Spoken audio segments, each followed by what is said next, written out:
Hey guys, today I am making coasters.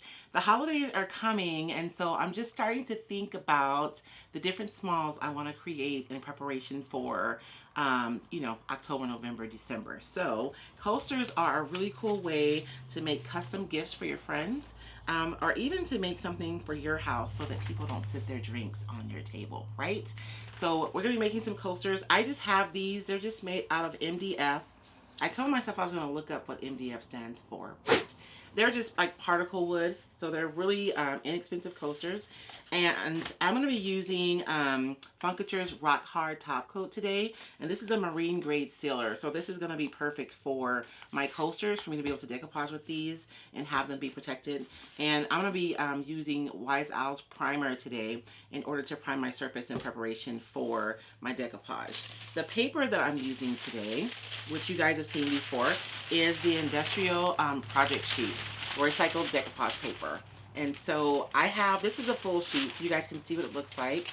These sheets are a medium weight tissue paper, and they come in 20 inch by 30 inch. I created the project blocks to enable you to do multiple projects with one sheet of paper. And so I'm going to be using this sheet, but I still have a piece left over from a previous project. And so I thought it would be cool to use this crate piece so that I can make this MDF look like it has wood grain and topography. I think it'll be really cool. So let's go ahead and get started.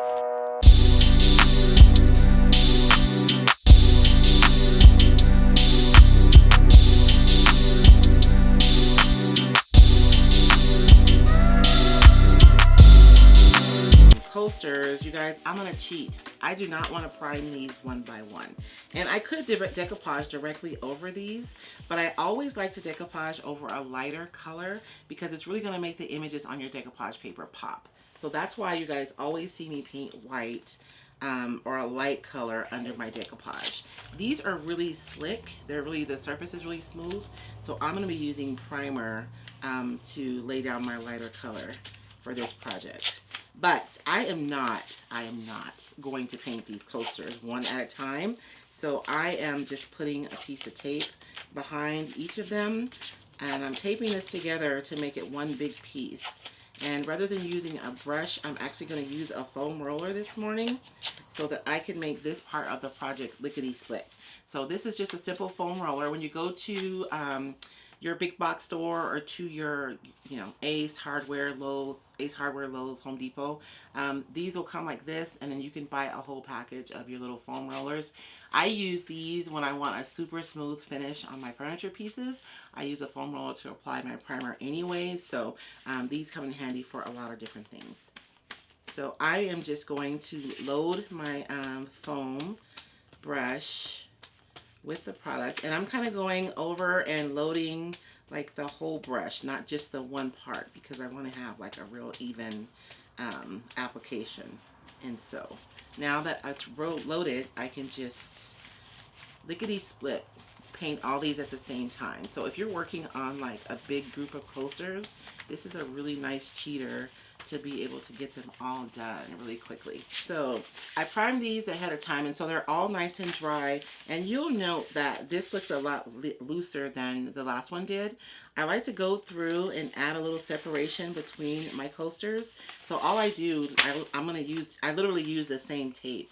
I just go through and reposition them so that there's space in between each of the coasters, because just like I painted this as if it was one project, I'm going to decoupage it the same way as if it's one project. And then once it dries, I can go in with my X-Acto knife and I can trim.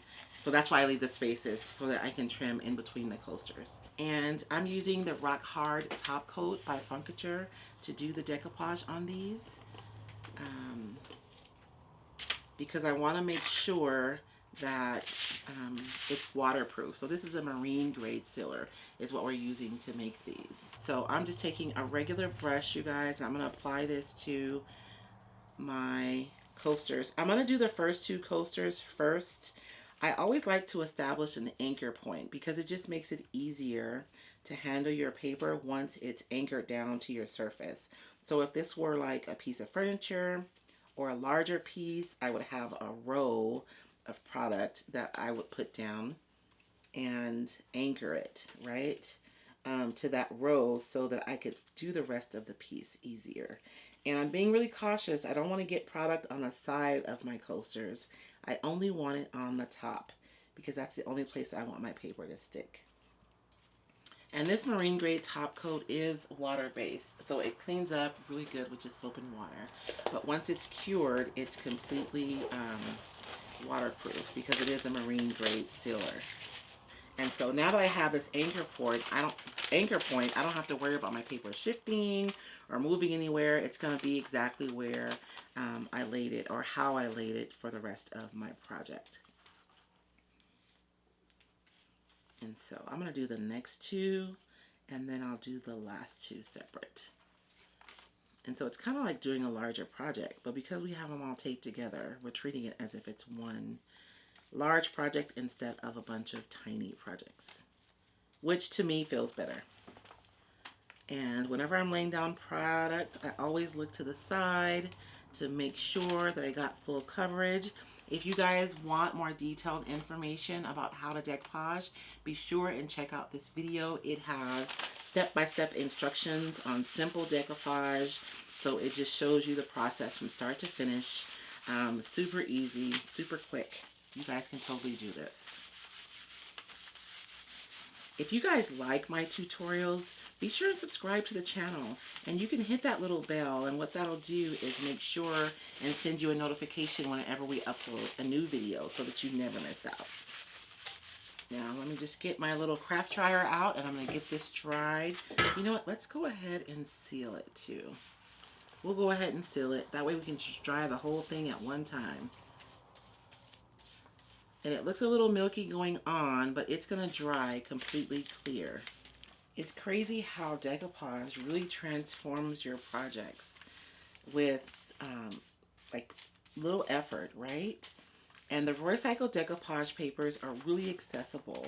The price point from them run anywhere between $6 and $7.50, depending on which market that you're in. And with a 20 by 30 inch sheet, you can do a piece of furniture with one sheet, or you can do multiple projects with one sheet. So I'm going to take my craft dryer and we're going to dry this, and after it's dry, we're going to use the X-Acto knife to trim them and then clean the edges up with a final sand. Okay, so now that it's dry, I'm going to go ahead and trim it. I really tried to focus on these areas in the middle to make sure they're as dry as possible. To get a really clean cut on your decoupage, there's a couple of things you want to think about. You want to make sure your paper is completely dry. You're less likely to have your paper tear in an uneven fashion if it's completely dry before you try and trim it. And then make sure that whatever you're using to cut through your paper is sharp. If you have something dull, then you're not going to get a nice crisp cut. You know, you're going to get something that's going to look more like a tear than a cut, and it won't be as clean, which isn't as important for this project necessarily because I'm going to ultimately sand the edges. But if you're doing a project, say you're decoupaging an insert and you're going to have to go in and use a knife to really trim it around the edges, you want to make sure that you're using a knife that is super sharp. And I've actually done a video specifically talking about decoupaging an insert, and you guys can find it here on my YouTube channel. Okay, so I'm going to go ahead and take the tape off the back because I feel like I'm ready for them to each be their own now at this point. And you don't have to use this tape, you guys. You can use any tape. So now that each piece is like kind of trimmed on its own, I'm going to take a sanding block and I'm going to trim the remaining of the paper off. This sanding block is a 220 grit. I consider it the perfect grit for trimming your decoupage. You can use something like higher, like a 300 grit, and it'll work. It just may take a little bit more effort to get it to trim all the way.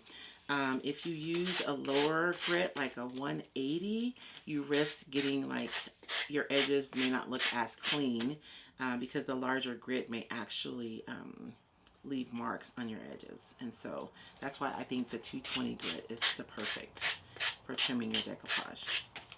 But if you have a 180 that you've been using in your shop for the last couple of months, it probably is a 220 by now, right? And so that's my first coaster. And so we've taken this like MDF coaster, and to me it looks like something that's like really cool and really special. I could see this being in someone's home who has an industrial or a steampunk aesthetic, or a lot of times when you see these products on the market, there aren't a lot of masculine opportunities, and so this is something that you can make for someone that's a little bit more masculine than say a floral would be, right?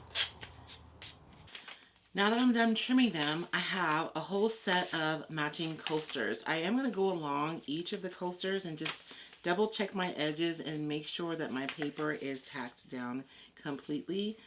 I find for myself when I'm decoupaging that a lot of times I'm so focused on ensuring that I get good coverage in the middle that I don't always do a good job along the edges. But it looks like all of these are tacked down really well. So I'm going to wait 24 hours before I do my second coat of sealer on these.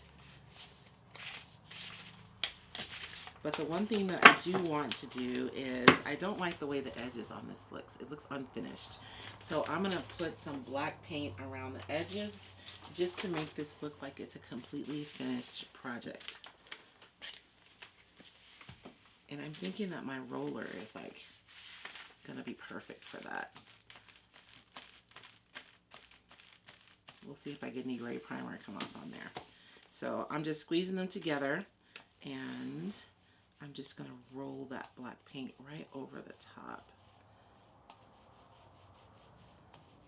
And because it's a sponge, it really rolls out that uneven area pretty good. And I will paint the bottom of these as well, just so I get a completely finished looking project and it doesn't look like I stopped in the middle. And I got a little paint on the top, but I'm kind of digging that too. So let's let those dry. Okay, and now I have this perfect set of, I don't know, industrial grungy drink coasters. And I can stack these together and tie a piece of raffia around them, and they'll make a perfect Hostess gift or just a simple gift for a friend. Thank you guys so much. Be sure and subscribe if you guys would like to get more, see more tutorials from Roycycled Treasures. Hit the bell so that you get a notification. If you guys are interested in any of the products that you see here today, you can find them on my website. That's roycycled.com. I'll be sure and leave the link below. If you're looking for retailers who carry Roycycled decoupage papers, on my site, there is a list on the top of retailers, and you can find someone near you. If you don't have a retailer near you, 90% of the retailers on the list will ship, so you can reach out to them. Thank you guys so much. We'll see you next time. Bye.